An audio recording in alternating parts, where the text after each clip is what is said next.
आयुर्वेदिक बात में कहत बा लागत बा कि सौरभ आजकल मेहनत करेले, एही से बीमार होके लागल बा। बाकिर उनकर बात पर केहू ढेर ध्यान ना देला। आहू एक बेर फेरू सौरभ आ बाकी लोग के ध्यान खींच के कहेला कि यार सौरभ, तोहार मकान मालिक कैसन लागत बा। ओ लोग के देख के हमार करेजा गिर गई। देवर एक ही रहलन का इस सब तुच्छ बात खातिर मिलल बा। सौरभ उनका के देखत कहलन। वैज्ञानिक समझ गई रहले कि सौरभ के हालत खराब बा, ऐसे उ मामला के मोड़ के कहले, जदी रजनी भी एगो नंबर लागता। आयुर्वेदिक के ई कहते ही चेहरा देखे लायक रहे, लेकिन बाकी सब लोग हंसत रहे। काहे कि सभे जानत रहे कि मोहित उर्फ आयुर्वेद उनुका के एक तरफा मारत रहले, अबूरी उ घास तक ना देत रहली। इहो कहानी रहे कि रजनी में भूत प्रेत के सवार हो गए रहे। उ लोग बहुत देर तक मोहित के संगे खूब मस्ती कैले, जवना के चलते उ खिसिया के वहां से चल गईले। फिर कुछ देर बैठला के बाद बाकी दोस्त भी ओहिजा से चल गईले।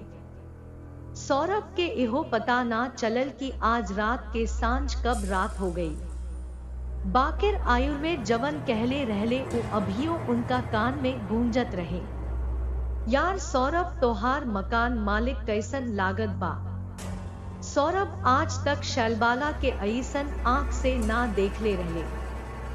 बाकिर आज रात जब वो सौरभ के देखे आ खाना खियावे आईली त सौरभ के नजर उनका देह पर ओ जगन पर चले लागल जहवा एगो नवी करंट नियर दौड़त रहे, जैसे मोहित के बाद से उनका में मौजूद हार्मोन बेकाबू हो गए रहे। सौरभ जवानी के दहलीज पर खाली एक गोड़ पर रहे। शैलबाला जब दवाई देत रहली त उनकर हाथ पकड़ लेली। शैलबाला ना समझ पवली, लेकिन वो जवान रहली, यही से वो बहुत प्यार से सौरभ के ओर देख के कहली, का हो रहल बा, का सब कुछ ठीक बा। पता ना का भइल, बहुत अजीब लागत बा आज, कुछो अच्छा नइखे लागत चाची। दुखी मन से सौरभ कहलस, अरे ऐसन काम मत कर, सब ठीक हो जाई बेटा। तू आज रात हमरा साथे ऊपर सुत जा। का रवा जानत बानी की रात में अकेले स्वास्थ्य खराब हो जाला, तकाई नया बा। शैलबाला बड़ा दुलार से कहली। ई सुन के सौरभ के लागल जैसे उनकर पंख निकल गए होखे। उनकर मन जवन 10 मिनट पहले अनार के खोजत रहे, अब पूरा बगीचा उनका सामने खड़ा हो गए रहे। ओहो जल्दी से आपन हाँ मुड़ी हिला देले। दोनों ऊपर सुतल। चाची बीमार सौरभ के अपना बेडरूम में लेटवा के सोफा पर लेटवा दिली। चाची जल्दी सुत गईली, लेकिन सौरभ के नींद ना आवत रहे। बस उहे बात उनका मन में गूंजत रहे, यार तोहार मकान मालिक कैसन लागत बाड़ी। सौरभ घड़ी के ओर देखले त रात के 1 बजे के समय हो गए रहे। चाची बगल में पड़ल रहली, बाकिर रात के ड्रेस में उनकर अधिकतर देह साफ लौकत रहे। सौरभ बीमार रहले, लेकिन चाची के देख के आज कमर से नीचे देह में एगो अलग तरह के करंट चलत रहे। ओकर अंग देख के थूक निगल के बार बार आपन सूखल गला निगलत रहले। आज वो सचमुच उत्साहित रहले। तबे चाची आपन साइड बदलली आ ओ ड्रेस के बिखराव उनकर नजर में उनकर अंडरवियर तक पहुंच गए। लेकिन एगो भीतरी आत्मा के पुकार उनका के चाची के पैंटी देखे से मना कर दिलस। सौरभ फिर से अपना बिछौना पर उतर के लेट गए। आंख से लोर बह गई। शायद कहीं ना कहीं उनकर नीमन शिष्टाचार अभियो उनका में रह गए रहे, जे बेकाबू हार्मोन से लड़त घड़ी उनका पर जीत हासिल कैले रहे। अगला दिने सौरभ दिन भर अपना कमरा में दरवाजा बंद करके सुतल रहले। अबूरी जानबूझ के चाची से भी परहेज करत रहले। रात में भी चुपचाप खाना लेके अपना कमरा में सुतत रहले। कुछ दिन में उनकर स्वास्थ्य ठीक हो गई और वो पहले निहन पूरा तरह से ठीक हो गई। सौरभ के कॉलेज में एगो टूर होत रहे जवना में हर विद्यार्थी से 2000 रुपया लेहल जात रहे, लेकिन कॉलेज के दौरा में सौरभ गोवा ना जाए के चाहत रहले। जब वो अपना गुरु से बात कइले तो वो कहले ठीक बा, राउर फीस माफ हो सकता, बस अपना गार्जियन में से कवनो एक के प्रिंसिपल सर से बात करावा द। सौरभ सोच ले कि हम बाबूजी से कहब तो वो उनका पीछे पीछे कह दिए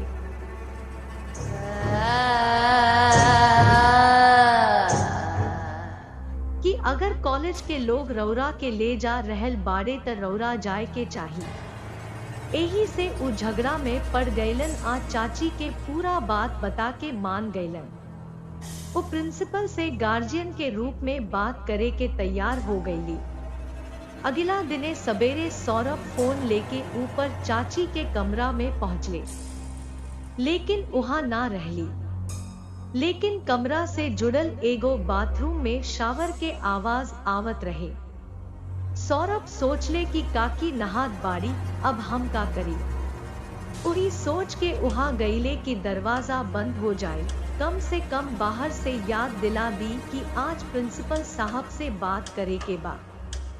लेकिन जैसे ही वहां पहुंचल उ देखलस कि दरवाजा खुलल बा आ एक हाथ में हैंड शावर लेके ब्रा पैंटी पहनले चाची धीरे धीरे दूसरा हाथ अपना देह पर हिलावत रहली। वहां रुक के ओकरा के नहा देखे लगले। चाची के जवानी देख के उनका देह में अतना विशाल भंवर उठे लागल कि जब उनकर बढ़ल सांस सूक्ष्म आ में बदल गई तो उनकर आपन कान भी ना सुन पावे। अचानक चाची के वहां खड़ा मिलल, ओहो लाज लागल आ उ झटका से खुलल दरवाजा बंद करके भीतर से कहली, हम कपड़ा पहन के आवत बानी, तब तक सौरभ तू कमरा में हमार इंतजार कर। सौरभ फिर से कमरा में आके बैठ गईलन। बाकिर उ वर्तमान देह अनुपस्थित मन हो गईल रहे।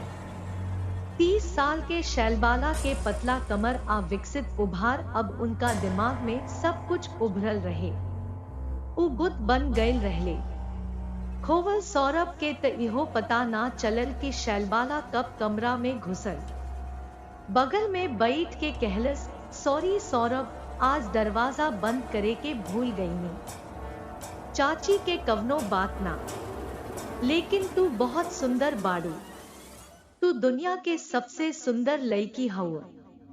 चाची उनकर बात सुन के बहुत देर ले हंसली। 19 साल के एगो लड़का फेर से 30 साल के दो परिपक्व आंख देख के प्यार से कहलस, नारी, हम लड़की ना हई। खैर छोड़, जवन तोहरा के एह तुच्छ चीजन में रख ले रहे, फोन ले आव, तोहरा माता से बात करे के पड़ल ना। सौरभ अभी भी मौजूद ना रहले। ठीक रोबोट निहन उन नंबर के हाथ से मिला के फोन चाची के दे देले। शैलबाला प्रिंसिपल से बात करेला और सौरभ के दौरा से छुट्टी मिल जाला आ ओकर पैसा भी बच जाला। सौरभ फिर नीचे उतर गईलन। आज वो दिन भर अपना कमरा में लापता पड़ल रहले।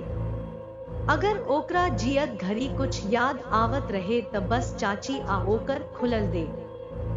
धीरे धीरे औरी 6 महीना बीत गई। कॉलेज में परीक्षा होत रहे आ सौरभ मेहनत का चलते पूरा कॉलेज में पहला स्थान पर आ गईलन। उनकर तीनों दोस्त उनकर झिलमिलात प्रस्तुति खातिर एगो छोट पार्टी के मांग करे लगले, जवना में उन लोग के भी विस्की अवूरी बियर के उम्मीद रहे। बाकिर सौरभ जैसन संस्कारी के दोस्तन के जिद का सोझा अपना मूल्यन से समझौता करे के पड़ल, काहे कि सौरभ के उनकर दोस्त सुबोध उर्फ साइंटिफिक बतवले रहले कि जवन चीज बदलाव के स्वीकार करेला वो नष्ट हो जाला। वैज्ञानिक के बतावल प्राकृतिक नियम उस समझ गईले, लेकिन सबसे बड़ समस्या ये रहे कि शैलबाला के घर में पार्टी करे खातिर कैसे मनावल जाए। एक दिन कॉलेज के लंच आवर में सौरभ आ उनकर तिकड़ी बैठ के बतियावत रहले। ओ दिन सब लोग कहत रहे कि खाली मोहित कटकट बा ओकरा के इतना चुप देख के सौरभ ओकरा से ओकरा उदासी के कारण जानल चाहत रहे।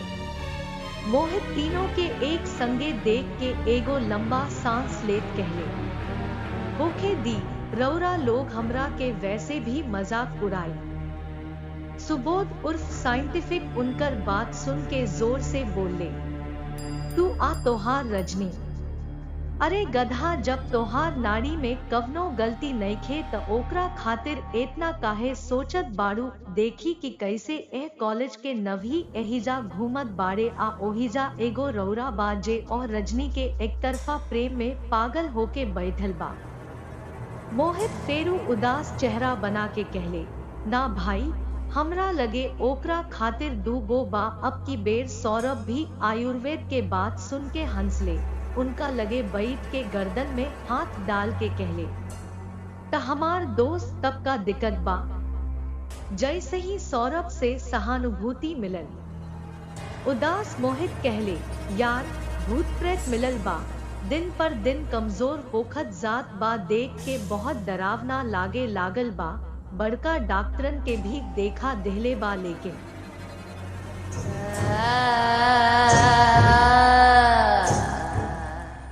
एको आदमी एकरा के ठीक ना कर सकल। खाली यह चिंता हमरा के दिन रात उदासी में राखेला। बिंदिया बतवले रहली कि उनकर अम्मा बतावत रहली कि रजनी के एगो ब्रह्मा राक्षस पकड़ले बा। मोहित आपन पूरा राम कहानी एके बेर में खोल के अपना दोस्तन के सुनवले।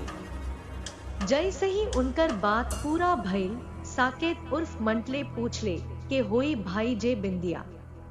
उनकर पड़ोसी ओही कॉलेज में बा, कॉमर्स सेक्शन में।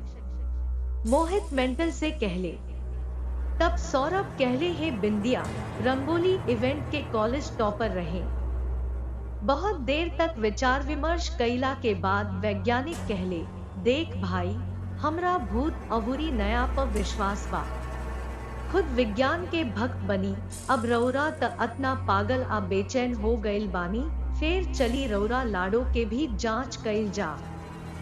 कवन राक्षस ओकरा के पकड़ ले बा। तीनों दोस्त अपना प्रिय मित्र मोहित के मदद करे के तैयार हो गईले, लेकिन फिर भी एगो समस्या रहे, औरी रजनी के घर में उहे कैसे घुसल जाव, काहे कि उ लोग तनी पुरान जमाना के रहे, औरी लइका लइकी से मिले के आजादी के खिलाफ रहले।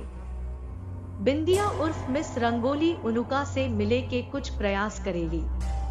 चारों आदमी बिंदिया के खोजे खातिर कॉमर्स सेक्शन में पहुंचले। अबूरी उनुका क्लास में उनुका बारे में पूछताछ करे लगले।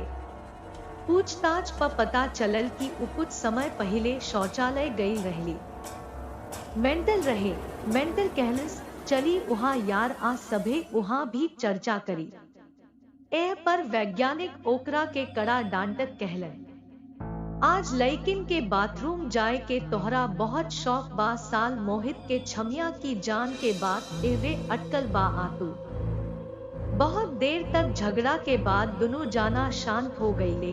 तब तक बिंदिया भी शौचालय के बाद क्लास में वापस आ गई रहली।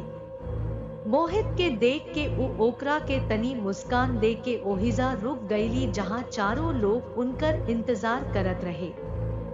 मोहित बड़ा प्यार से ओकरा और देखत कहले, बिंदिया रजनी के बारे में कुछ कहे के बाद बिंदिया शर्ट के ऊपर के खुलल बटन से लेके पैंट के जिप से पहले बेल्ट के बक्सुआ तक मोहित के ओर देखत कहली कि तू रजनी के लागत बाड़ू।